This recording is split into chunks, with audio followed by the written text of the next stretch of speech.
Welcome, everyone, to a Wednesday of racing, day number 18 of our 2021 season here at Colonial Downs, Wednesday, August the 25th. And Jess, it was funny, Monday was match stakes day. We had a lot of dirt races. We have 4 dirt races on the Wednesday card. We've had more dirt races these last couple weeks than I remember my first 2 years here.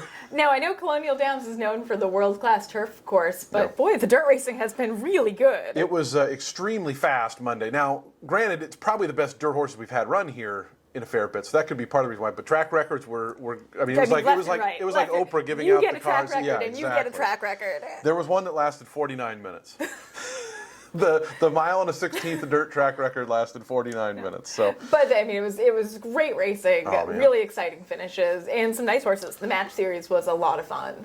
Speaking of nice horses, we kick off the Wednesday card with maidens, 2-year-olds going 6 furlongs, and honestly, some nice horses here. We got a Shug Firster out of Warfront. By Warfront. By Warfront. You know what I meant. I know what you mean. Dallas Stewart, but the mechanics of that are a little tricky. We have a by Nyquist, we have a by Munnings, I'm more interested in the female family, honestly, of number 1, Smoke and Tea. Wine Princess is out of a mare named Azeri, who I will maintain, this is a hill I'm absolutely going to die on, it might be a bad take, that she is as good as any race mare of the the past 20 years. Okay. Zenyatta, Rachel Alexander, she is as good as any of them. I will die on that hill. Anyway, Wine Princess was a good racehorse, has been a solid producer as well. And this colt's full sibling won his debut as a juvenile, so a lot to like about Smoke and Tea. I think he looks really well meant here. Yeah, the first-timers I feel like are going to get a lot of the attention, but that being, there's only a couple that have run. But that being said, the 3-horse Shake 'em Loose made up a ton of ground in a debut, going 5.5 at Pimlico. And I have a feeling just with, that experience, you got to think the horse is going to be a little closer up and show better speed. That was a bad start. I'm always real forgiving about debuts. Oh yeah, I think it looks like a debut in which he got something out of it. And Hamilton Smith, Horatio Caramanos, these are longtime local connections who have teamed up for a lot of wins. Your picks for the opener? 1, 5, 4, and 3. Which one was the 5? That was the Trombetta one, right? Yeah. I like Nyquist so much more as a stallion than I ever thought I would have. Yeah. Trombetta has 2 in here, and Pimentel's kind of his go-to guy, so I feel that's pretty much the only person Pimentel rides for. Yeah. So I feel like if he goes to whichever Trombetta he chooses is probably the one that can run a little bit more. The second race on the card, we're turf sprinting, and 25,000 at non-winner of 2. Lifetime, a zipline to heaven coming off of a win last time out. Speaking of Pimentel and Michael Trombetta, where did you land here in the second? I went with number 8, He's a Babe, unproven on the turf, but comes out for live connections. The Mike Tomlinson barn has just been so live this season. Joe Rocco Jr. topping the jockey standings right now as well. And he's getting a little bit of class relief here. I mean, the surface is going to be a question mark, but the flatters do go on the turf, and I think there's plenty of upside. Yeah, I'm real curious to see what HRH Jellybean does toward the inside. Just kind of, was way wide. That inhalation race, we're talking just after those races, so he hasn't been italicized yet, but he will be. So the top 2 from that race came back. Oh, inhalation is italicized in mine. Oh, see, I uploaded mine the night before. My fresh DRF. No, it doesn't have to do with the company. If I upload it today, I know. I did it in advance. Brisnet.com for more PP information. Sponsors of Jason Beem Horse Racing Podcast, brought to you by Twin Spires.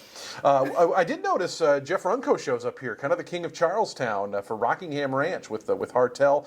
This horse has got a lot of speed, was out at Santa Anita. They tried Charlestown. The horse ran fine against Allowance Company. This seems like a pretty logical spot, I thought, for this one. It certainly does. I mean, I didn't use this horse kind of in my top. I have him in 3rd, but an interesting new face, plenty of backclass and plenty of speed. Yeah.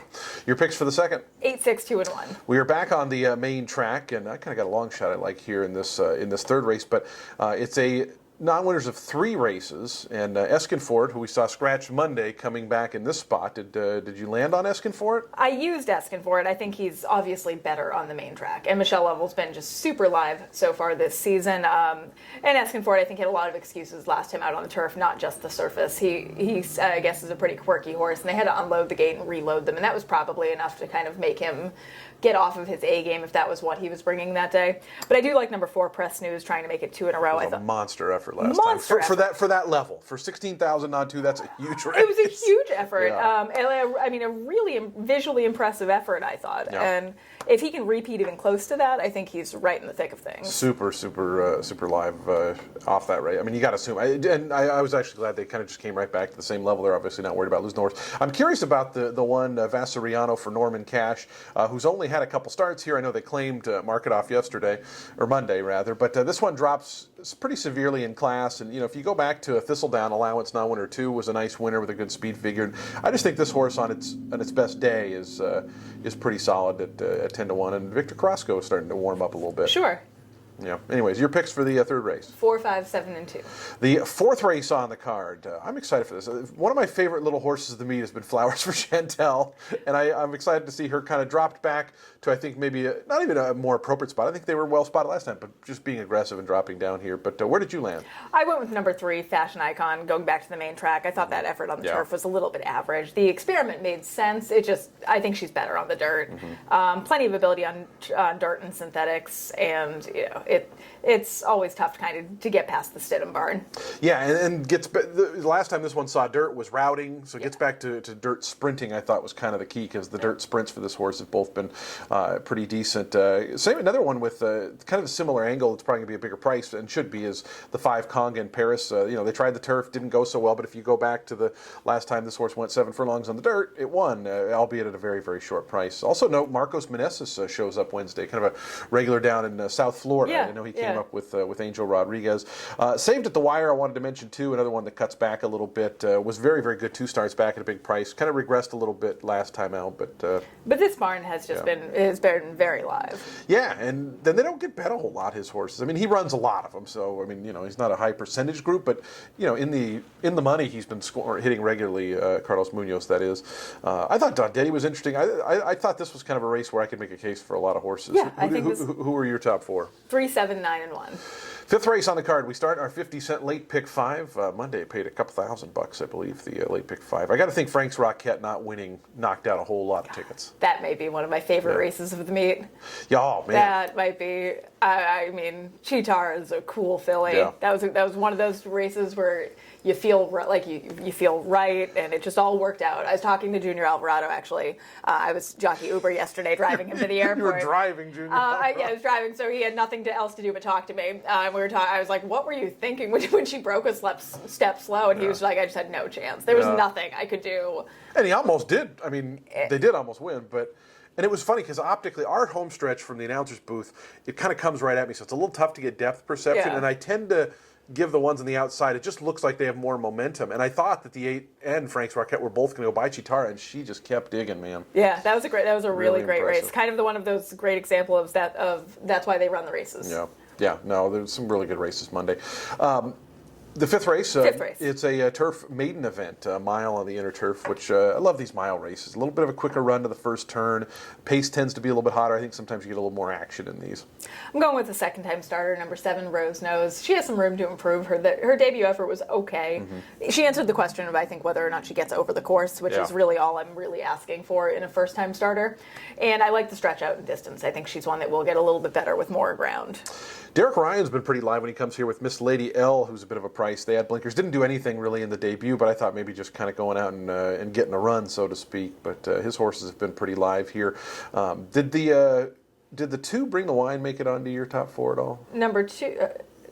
Oh, I actually have my numbers a little mixed up. Okay. Oh, no, I was looking at the wrong race. I am a professional. Number 2, Bring the Wine did not actually get into my mix. Yeah. I do like Miss Lady L a little bit. Okay. I also like the 6, Pergola. Yeah, Pergola, another one. At a big price. Like I said, I'm forgiving about debuts. I think sometimes one of the best ways to get prices is horses that just don't run much in their debuts because people think, oh, they're not live, and it's like they just didn't know what the hell's going on. She's also bred. This is one of those horses that I know. We kind of have different ideas about how much pedigree does, but she has.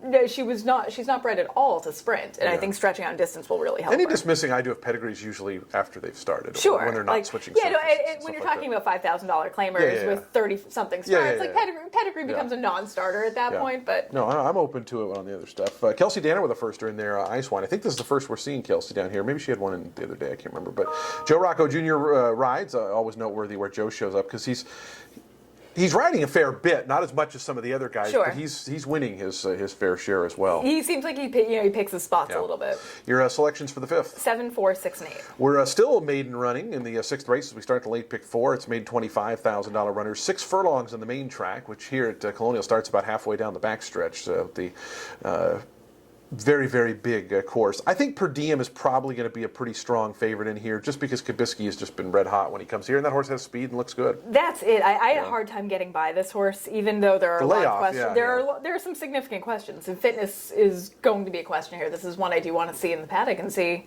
how much extra weight is he carrying? Sometimes you need to race fit. You were talking about mark it off, right? Yeah, and he won on class alone. He didn't win on conditioning. Yeah. He was a little heavy in the paddock. I imagine he'll be a little tighter in his next couple of races. He looked more like a show horse than a racehorse. But Per Diem, coming back off of a significant layoff, obviously the fitness is a question mark, but quality female family, comes out for very live connections, and this is also his first start in for a tag, so he might just be too much horse here. We will find out. I thought a few different other ways to go in terms of underneath, or if you're trying to beat that one. Michelle Lovell, anything she sends out right now, people are going to pay attention to, and Tap Attack's one that really hasn't done a whole lot. They claimed the horse for $50,000, I think it was, off Steve Asmussen, and they got a second shortly after that. But since then, a couple of duds, and now in for 25. A little concerning, I think, but maybe just trying to find the horse's level. That's it. You have to put them where they can win. Yeah.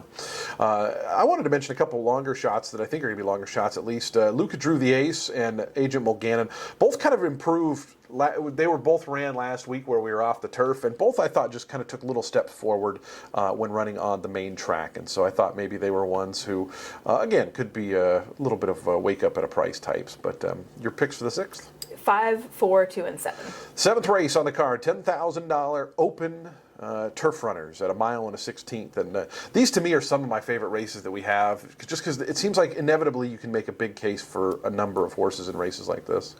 You really can. I think this race came up really deep. My top selection is National Honor. He looks really logical. Kind of checks all the boxes. Mm-hmm. However, I do like kind of a horse who's going to be a big long shot, and that is the 4 Mission at the Spa. I loved his effort on the turf last time out. Mike Lissessi, again, big fan. This is the one he told you not to like. This is the one he told me not to like. I have a note saying yes. that. So Mike and I have been friends for a long time. I got my off-the-track thoroughbred from him, and Mike and I were talking about this horse, and I was like, I really like him. He's like, why?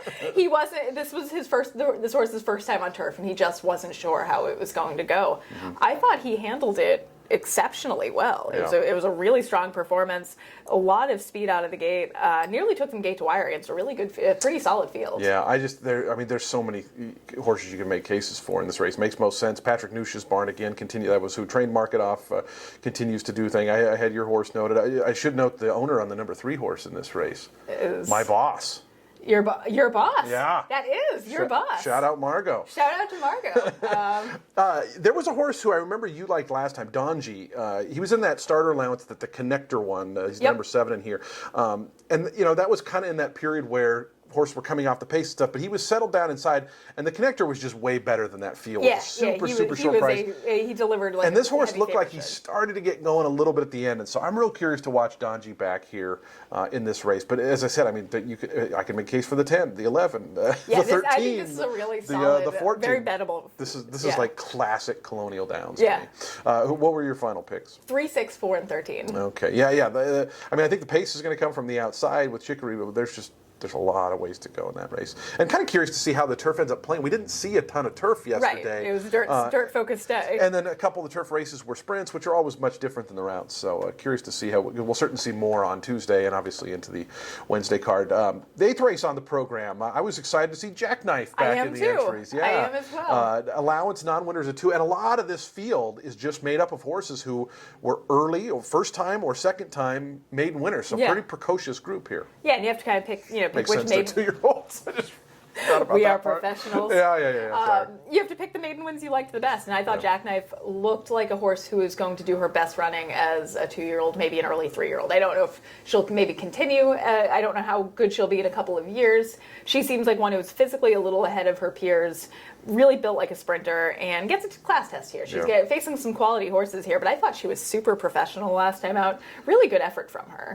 Especially that race was just so weird because the pace for the leader was so insane. Like it's, but to Victor's credit, I thought he just had the horse in a good spot throughout, got around that one when it was time. And High Arabian I wanted to mention, that was that 84-1 winner a couple weeks back. And really just, it was a maiden 20. So, obviously it's a different story than some of these other ones have run in. But that was one of those ones where I caught it just on the outside and I was like, God, who is that? I go, High Arabian.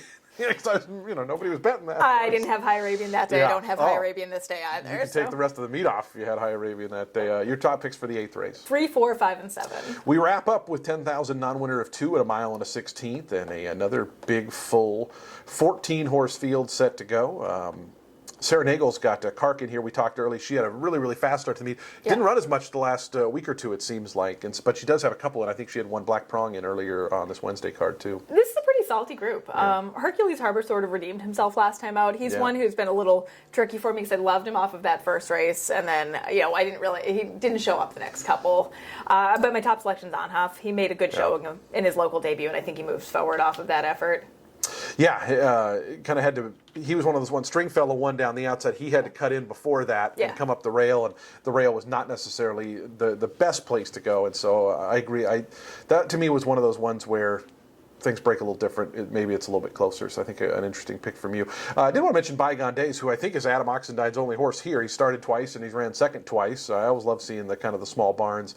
There's only 2 starts in 2021 and a couple good efforts. Would love to see him get a win with that one. Red Sorrel I thought a little bit interesting for Joe Orsino coming from Monmouth Park. Gets Grace LeBar for Arch Kingsley Jr., but ran a pretty damn good race at Monmouth last time out over the turf. And the Monmouth thing has been interesting because we've talked about this a fair bit with not using the riding crops. You're almost looking for horses that ran bad up there as a possibility to improve here, right? I think there's a chance. Now, however you fall onto that side of the debate, that's a separate thing. But the horses that are running are used to using a rider using the stick at this point. Yeah. So you're kind of taking something away from them that they have been conditioned to expect. And I wonder if some of them at this point require a little bit different encouragement than they can have at Monmouth. Well, again, 9 races for the Wednesday card. After today, we got 1 week left. It's gone by so quick. I know. This meet, it's so funny. Like those first couple weeks, you're okay, and then it's all of a sudden, wow, Virginia Derby is not very far away. And it's not. It's next Tuesday, August the 31st. Entries will be out Thursday. So tomorrow, if you're watching this on Wednesday. Really exciting stuff ahead. And what's the full name of the Virginia Derby? The New Kent County Virginia Derby, presented by Woodford Reserve. Presented by Woodford Reserve. It should be a great day. I hope that's what it's called. Sorry, Jill. Anyways, we'll see you guys back next week. Best of luck for this Wednesday card.